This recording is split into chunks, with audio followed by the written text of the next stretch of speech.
கண் திருஷ்டி என்றால் என்ன? அதை எப்படி விலக்கலாம்?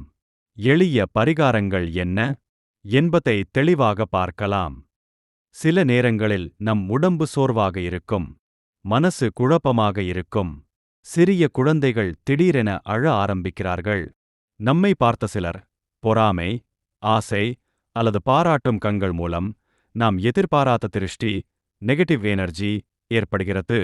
திருஷ்டி விலக்கும் எளிய முறைகள்: 1. மிளகு, உப்பு, சாம்பல் 3 பொருட்களையும் கைப்பிடியாக வைத்து நபரின் முகம் மற்றும் தலைக்கு மேல் 3 முறை சுற்றி பின்னர் தீயில் எரிக்கவும். 2. எலுமிச்சை பரிகாரம்: ஒரு எலுமிச்சையை கொண்டு நபரின் மேல் சுற்றி அதை தெருவில் அல்லது பூமியில் வைத்து நசுக்கலாம். 3. கற்பூரம் எரித்தல்: தினமும் வீட்டில் அல்லது அந்த நபருக்கு முன் கற்பூரம் எரிப்பது நன்மை தரும்.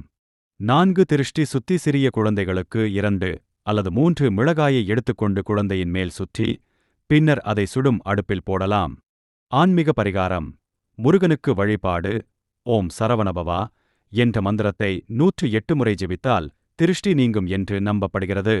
கதிர்காமம், பழனி, திருச்செந்தூர் போன்ற முருகன் கோவிலுக்கு சென்று வழிபடலாம். வாரம் ஒரு முறை பரிகாரம் செய்வது நல்லது. வீட்டை சுத்தமாக வைத்தல், நேர்த்தியான சூழல் வைத்தல் முக்கியம்.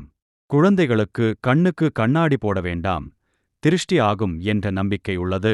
இது போன்ற ஆன்மீக மற்றும் நல தகவல்களுக்கு இந்த வீடியோவை லைக், ஷேர் மற்றும் சப்ஸ்கிரைப் பண்ணுங்க. வணக்கம். திருஷ்டி இல்லாமல் சந்தோஷமாக இருங்கள்.